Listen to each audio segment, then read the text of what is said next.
So the Caddo Parish Commission governs several areas that influence our quality of life here, and those interest me the most. It oversees a budget of about $86 million, or actually about $80 million, and right now the budget isn't balanced. They spend about $86 million. But the parish also governs the juvenile court and animal control and mosquito control. It also governs a lot of land and has a lot of influence over our zoning rules. Most of those things are not being run exactly how I would run them, and there would be a lot of ways to improve them inexpensively. And those are the things that I'm focusing on in my campaign. Things like better forms of mosquito control, transitioning to a humane no-kill animal shelter, having a balanced budget rule that doesn't allow us to squeeze in money from reserves to pretend our budget is balanced, and particularly to use our land and water resources more efficiently and productively.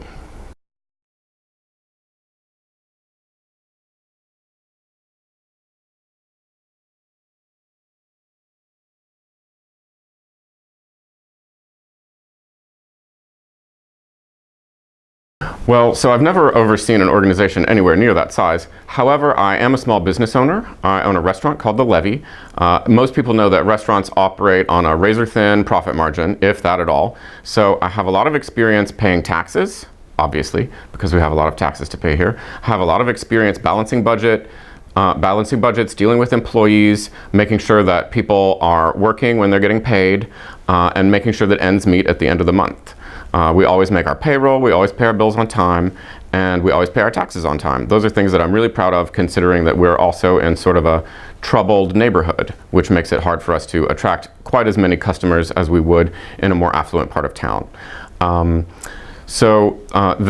That is some positive budget experience. I'm also a sustainable farmer on our family land south of the city, and I try to use principles that my grandfather, who is a successful businessman here in Shreveport, taught me. And my favorite one is a rhyme, and it goes like this: make do, it goes like this, use it up, wear it out, make do, or do without. And those are principles that operate really well on a farm where you have to be very thrifty, especially with your time. Even if you have extra money, you can't just drive to a store and buy more stuff, because then you spend your whole day driving. And you also have to be really careful with all your resources: water, materials like metal or fencing, and animal feed, things like that. So there's a lot of different ways that you can balance a budget by being thriftier and looking for waste that other people haven't seen yet.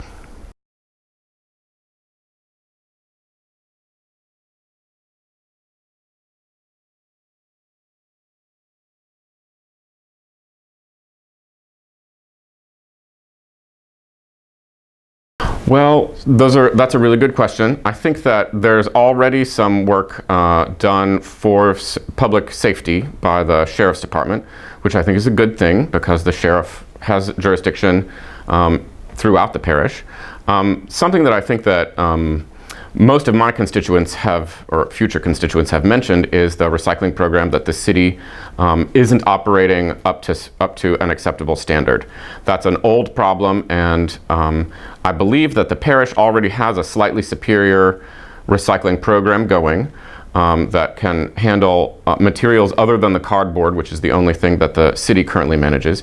And so I would like for the parish, which has a little bit of extra capital, to make the proper investments in the infrastructure that's required to recycle a lot of those materials, so that we can continue our transition toward a more sustainable style of city with regard to waste.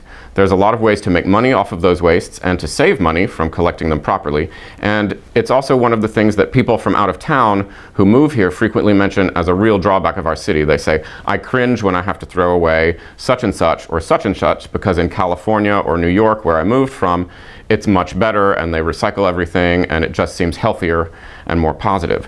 So I would say particularly recycling and the facilities that are designed to deal with recycled materials are probably the best thing that the parish could do to cooperate with the city.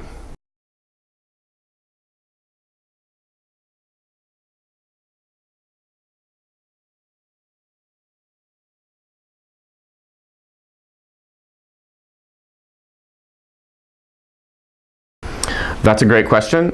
So I think that fundamentally the reason that our population is declining and the reason that companies don't want to move here is because our quality of life is relatively low. We do have wealth, but it's concentrated and we have large areas of relatively abject poverty. The way that we can attract companies here best and the way we can best keep people from moving away is to improve our quality of life cheaply. I think personally that there are a lot of resources that the parish possesses and the city possesses that they're not using efficiently or productively at all, particularly land resources and water resources. Both of those are extremely valuable, and water is becoming a more and more rare resource. When you combine land and water resources, you can produce a lot of valuable agricultural products. Agriculture is the #1 business in this state, and it's not being practiced or encouraged here in Caddo Parish in a way that can meet our basic human needs. Those needs include most especially food. So I would like for us to have a large-scale effort to fill our unused vacant lands with food-producing plants that we can use to produce crops and surpluses that we can use to meet basic human needs, provide better nutrition for our children so that they have better school outcomes and are tempted less to get involved in crime, and so that we can become a more self-reliant society so that companies from outside, when they come here, won't see that we are currently gripped with desperation, but would be a nice place to raise a family and would be willing to bring their employees here. So quality of life improvements are #1 on my list, and I think we should try to do it cheaply, maybe even in a way that saves money in the long run. I also think that our zoning rules should be more favorable to new businesses starting. For my business personally, I had to write checks for about $4,000 to the MPC just to get it going. They told me that those were so that my business would succeed, and so far I have seen no particular success as a result of writing those checks. We've been in business for 3 years, but if I had that $4,000 back, we'd be $4,000 more successful.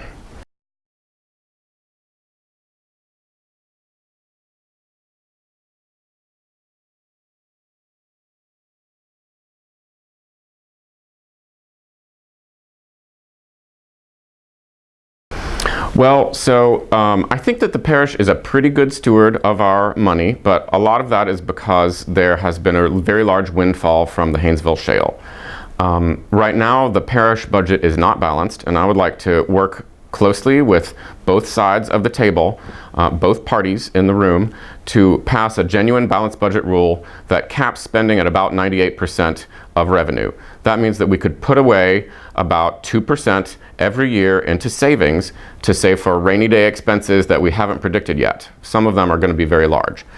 I think in particular, a millage that increases the funding for the juvenile court system would be very good for improving our outcomes for juveniles and helping to redirect juveniles away from unproductive, dangerous criminal activities and into productive, safe, wholesome activities. That millage, I think, dates from the 50s and hasn't been updated since then. And everybody knows, or probably should know, that 17-year-olds are now going to be added back into the juvenile system, which is going to increase their costs probably by double, because 17-year-olds are the oldest and they tend to get into the most serious trouble.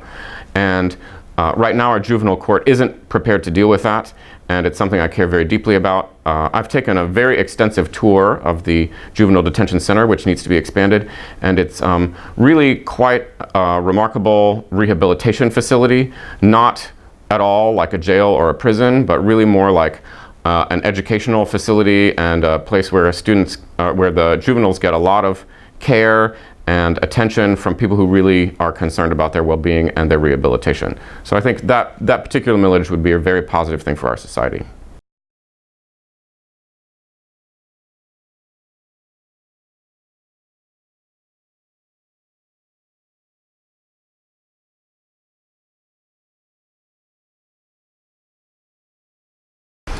So that's a good question, and it seems to predict a particular answer. I myself am not personally in favor of the inner city connector, and the reason is that I've looked at a map. So if you look at a map of I-49, you'll see that there is a small gap here in Shreveport, Louisiana, and then there is a road called I-49 that continues to Texarkana. It doesn't continue any farther than Texarkana, however. There's a about a 200-mile gap between Texarkana and Fort Smith, Arkansas. That suggests to me that spending $100 million or however many $1 million and about 20 years in a bulldozed neighborhood next to downtown won't increase our chances of having more productive interstate commerce, because we'll only be able to get to Texarkana 4 minutes faster. The process, again, will take 20 years to build and take who knows how many millions of dollars worth of concrete poured in a neighborhood here in downtown. Many cities that have elevated highways like the intercity connector have regretted building them. This type of project was done about 50 years ago in cities that I've lived in, like New York and Boston, and those places have now repurposed those roads and thought of better ways to get around.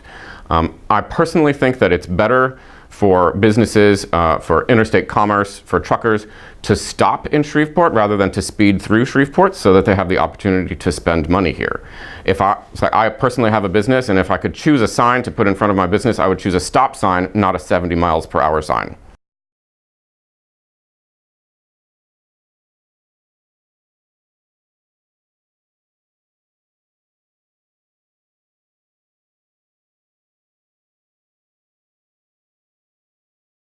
That's a great question. I haven't read all 129 amendments, so I couldn't say that they should all be ratified. What I do know about the UDC is that it does not comport very tidily with the 2030 Master Plan, which is a very forward-thinking plan designed to make Shreveport more attractive to young people, the way places like Austin are. One of the biggest problems that I perceive in the UDC is that it allows very little flexibility for new businesses and new uses for old buildings. So the street that my business is on is Kings Highway, and in the 3 years that my business has been open, that street has become a ghost town. All the businesses on it, except for Strawn's, basically, have closed. And it could be extremely vibrant because it's across the street from a college.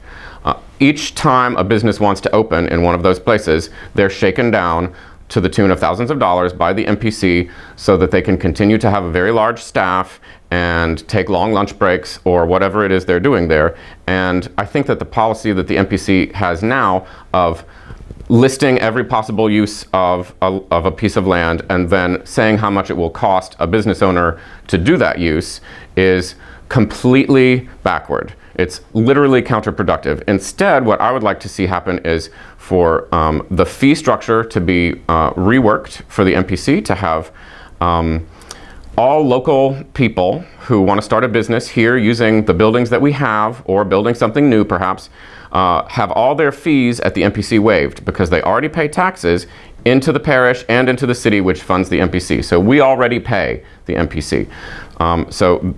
No MPC fees should be levied against people who live here and already pay taxes. For a company that wants to open a franchise here from out of town, we would expect them to pay maybe something like 50% of the current MPC fees. And then if a large chain company wants to move in, like a Walmart, they should pay full price, because we know that they're equipped to do that. And this would help rein in the budget of the MPC and also help us to rationalize their staffing, which I think would be great. Another thing that particularly concerns me about the MPC and UDC regulations is the parking and landscaping requirements. Many people have become aware recently, as our weather changes, that parking minimum requirements create flash floods here. That's a big issue, and it's only going to get worse. If you talk to the MPC directly, they say, oh, well, we have a landscaping rule that eliminates that. The landscaping is not designed to capture any of the water. It's just designed to put decorative bushes around it. I think instead we should make sure that all new parking facilities are surrounded by landscaping that's designed to absorb water, and it should be filled up with economically valuable plants like pears or figs or mint that we can use economically.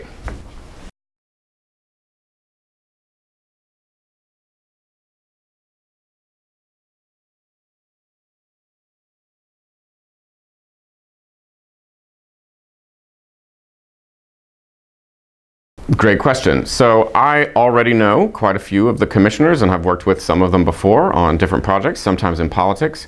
I consider myself to be extremely moderate politically and not motivated particularly by ideology. I'm much more concerned with ideas and productivity than with ideology and politics. So I think I'm in a very good position to understand other people's opinions and to make compromises and to see how to meet everyone's goals. I'm particularly interested in focusing on issues that affect all of us as opposed to issues that only affect a few of us, and I'm particularly focused on working on issues that can be solved cheaply rather than expensively. So that's for dealing with other commissioners. As a business person, I understand quite well many of the challenges that are faced by people who want to open new businesses or keep their businesses going here in Shreveport. We've just talked about the MPC and the UDC and the burdens that it creates on new business activity, which I think are extremely counterproductive and need serious reform. And I think pretty much every business owner agrees that the MPC is the last person you want to, or the last party that you want to have contact you for pretty much anything, because it's really a red tape factory. And so for other governmental agencies, or other government groups, other municipalities, I'm a friendly person, I'm interested in learning about their desires, their capacity to help us, to work together with us. I'm particularly interested in working with the state Department of Transportation so that we can improve our road infrastructure here, which right now is threatening one of the biggest businesses in Mendon, and it's called Fiberbond. It's been in the news a lot, but there are many other businesses that need government collaboration to thrive here, and I think that the parish, with the right attitude, could foster that very easily.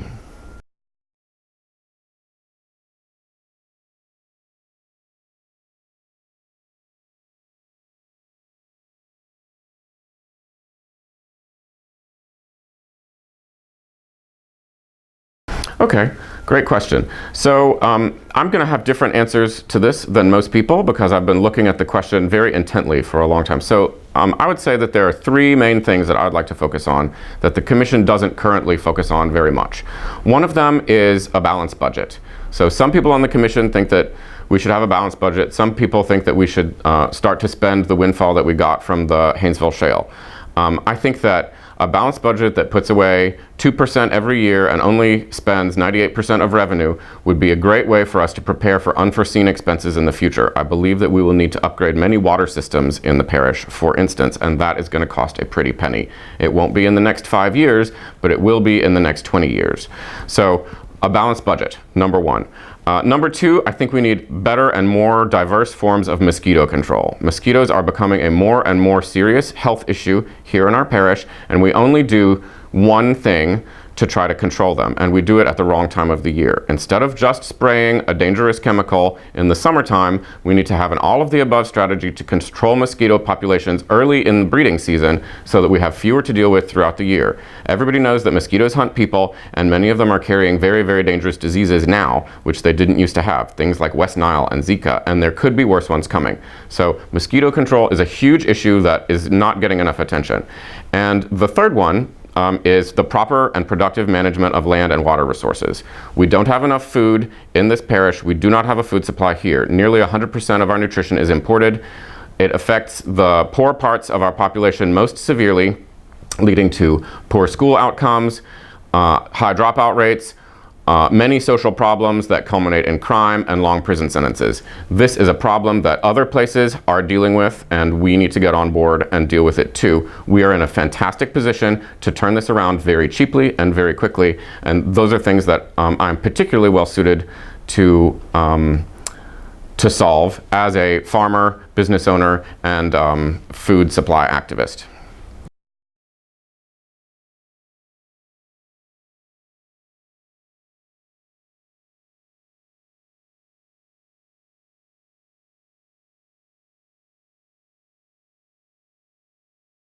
Great question.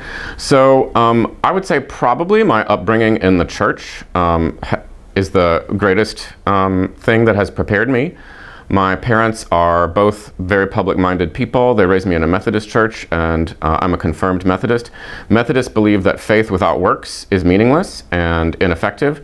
So we work to help other people. If someone is naked and hungry, we give them clothing and food. That's what the Bible tells us to do. I was raised in that philosophy from a very young age, working in a food pantry with my mom, caring about the indigent who get into trouble or need legal help because of my father. And so that's a great preparation. I have expanded on that in practicality by studying ways that we can use our land and water resources productively. I'm a sustainable farmer. I've planted over 4,000 fruit trees in and around Shreveport. Many of them are doing great, and each one of those becomes a food supply over time without much further effort from people. If we use the government policy to expand that principle, we can populate our landscape with a huge variety of many beneficial and economically valuable plants that can change our lives here. Food is the #1 bought and sold thing in the world. 6 of the 10 top traded commodities in the world are food products, and the price of fresh fruits and vegetables increases 4.5% every year. It's a great investment. There isn't a better investment anybody can name, and the best thing about it is that even if you don't sell a lot, you can use it to meet your own human needs, feed your children, keep food on the table, and put a little money in your pocket.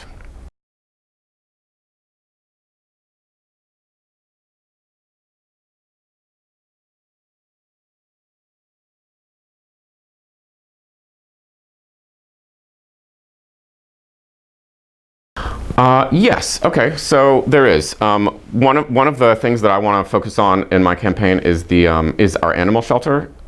It's run by the parish. It's already making great strides toward more humane treatment of all of our animals, but it needs more support in order to eliminate sort of the pointless killing of animals.